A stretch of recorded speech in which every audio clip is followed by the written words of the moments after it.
I think one of the most overlooked parts when it comes to making a social media brand is having a solid foundation. Now, what I mean having a solid foundation, I mean having a username, a profile picture, or having a bio that tells people exactly what your brand is about. I think a lot of you guys get worried too much about going viral, which is not a bad thing, right?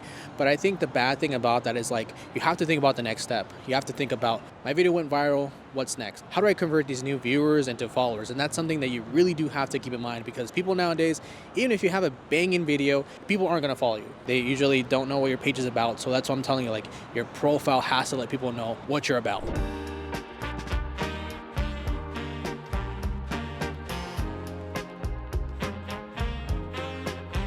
Welcome, new viewers. As you guys know, I'm the person who runs SoCal Anime Events on AG and on TikTok. This YouTube channel, as you guys could tell, it's a mess. All the content that I made in the past, it's pretty much all over the place, and it's because back in the day I used to just make content around whatever I felt like at the week, and it was quite random. And unfortunately, because of those decisions, I ended up hurting my channel and I wasn't able to get much channel growth. So going forward, I have decided that this page is just going to be documenting my journey as I am running SoCal Anime Events, sharing my personal growth journey, and also doing some product reviews. And along the way, I will be sharing pieces of advice on how to improve your own anime content or just content in general. The hope with this page, hopefully this YouTube channel, is that I can inspire the next Anitubers that are coming up. Hopefully get some sponsors too, because your boy needs some money. And also, I miss making YouTube videos. I really do miss making long form content. By the way, guys, I may be more knowledgeable than your average Instagram user, but take everything with a grain of salt. I still am yet to get my first paid gig. I'm still learning a lot, and there's a lot of things that I don't know. I'm still trying to grow my brand, so take everything I say with a grain of salt. Now, before we start anything, I'm gonna admit, I lied. It actually took me 2 years to reach 4K followers on IG, and before you guys start calling me a fraud, which again, I understand, the reason it took me 2 years to hit 4K was because I wasn't locked in and I didn't have a solid foundation. My bio and username did not reflect what my page was about, which is obviously anime events. Instead, I think my page at the time was called Anime Events Calendar, and my bio was like, I think it said anime events, funny memes, and a couple other things just were not related to my page. And this is something that I believe confused the Instagram algorithm, and every time I had a clip go semi-viral, it didn't really mean anything because those viewers had no idea what the hell my page was even about. Let's see. Oh, the little dog. It's cute. Alright guys, Jen picked this out for me. We're gonna find out if we got the character that I wanted, which is obviously the Miku, the bright Miku right here. Well, let's see what we got. Trusting you, Jen, with this. I'm trusting you. Wow, we got not Miku. Wow. It's okay though, she's cute too, but it's obviously not my girl Miku, but it'll do. Therefore, in 2025, I decided to just focus, and I made a new game plan. First, I made a heartbreaking decision to quit YouTube and just focus on Instagram. Second, I changed my name to SoCal Anime Events. Third, I optimized my bio as to what you guys can see here. Fourth, I stopped changing my profile pictures. I think I changed my profile pictures so many times in the past, and I decided, you know what, I'm just gonna hire someone, create a logo that stands out and reflects what my brand is about. Thus, I chose a chibi human bear that represents a California bear, and a chibi for the anime part. Fifth, and then I started to focus on my content.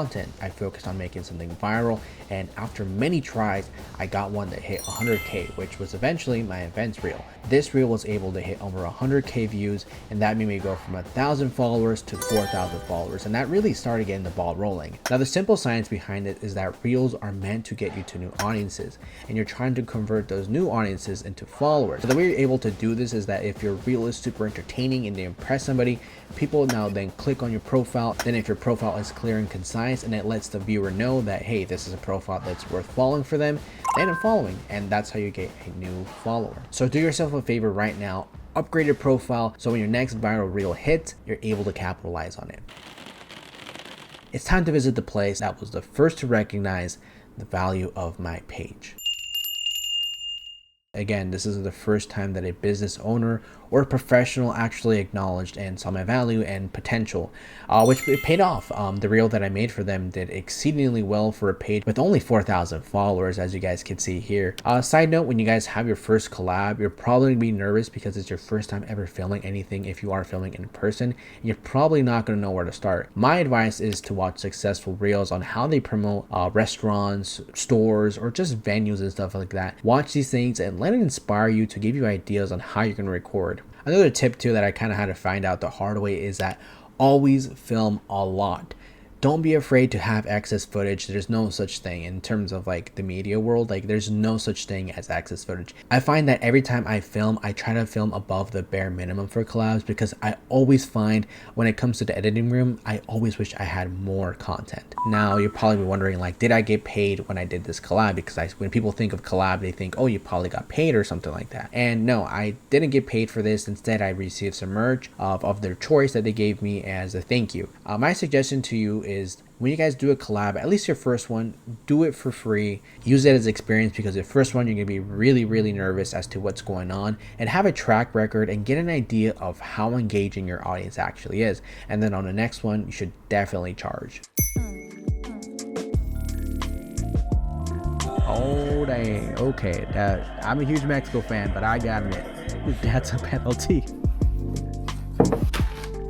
Now, one question you're probably asking yourself, like many other people, is like, my guy, why aren't you charging anime events and stores for promotions? I mean, that's kind of your bread and butter. Like, shouldn't be that the next step? And well, there's a reason I don't do it. Oh, Nick, I think I kind of got the one I wanted. Oh, very cool, very cool. One thing that you have to recognize is that anime events right now are growing, and a lot of people who do host anime events, either nonprofit or they're people who are barely starting on their journey. I feel like if I were to charge anime events for promotions or whatnot, like I think it would close down the amount of collabs I could do. And I think since anime events are my bread and butter, it's kind of what I want to talk about. I want to get more invited to more stuff. Me charging people is going to limit that. So it's really, I don't think it's a smart idea to charge people in my community to promote their stuff. For my services, I think the best thing I do right now, like one thing that I've recently implemented, if people want extra attention, they want me to talk about their event, one thing that I said is like, hey, you can either donate to my page, or another thing too is like either you donate something to my fans, because if I can't get something out of it, maybe you guys can get some type of merch from my followers. And it's also a really good strategy too when you step back and look at it, because if people donate stuff to my page, or I'm able to do like some type of giveaway, I'm usually ask people like, hey, if you want to just so and so giveaway, all you gotta do is tag a buddy, so then my page gets more exposure. So it's a win-win for everybody. You get something for free, I get more followers, and the page gets more exposure. So that was pretty much my video talking about my road to 4K followers. Right now I'm at 2.5K followers. Hopefully by the next time we talk and I make a new video, we're at 13K. And honestly guys, I'm not really concerned about getting more followers for the end of this year, because I already hit my goal. My goal was to hit 10K this year, and I ended up doing that. So I'm pretty proud of myself, and I'm happy that the brand is going in a direction that I'm planning for. Hopefully you guys got some interesting pieces of nuggets of information that you guys can apply to your current brand, because it's one thing that I found really hard for me was like getting out of like 1K followers. So, if you're going through that yourself, don't worry. It's really hard to get out of it. But once you get out of it, I find that it's not so hard after that. Like after that, the followers start flowing in. It's because usually that's a good indicator that you're doing the right thing and you're starting to get momentum. If you guys want to see what I got from Mini Akihabara, I ended up getting this really cool Bisky stickers. I'm a big fan of stickers and whatnot, so like, I mean, it was only like $1 in the dollar bin, so I mean, can't go wrong. What else did I get? Oh yeah, I got these Hololive cards. I don't really care for Hololive too much, but I don't know, it's really fun to like play with cards and whatnot, so I thought, why not? Now let's see what else we got. Show and tell today.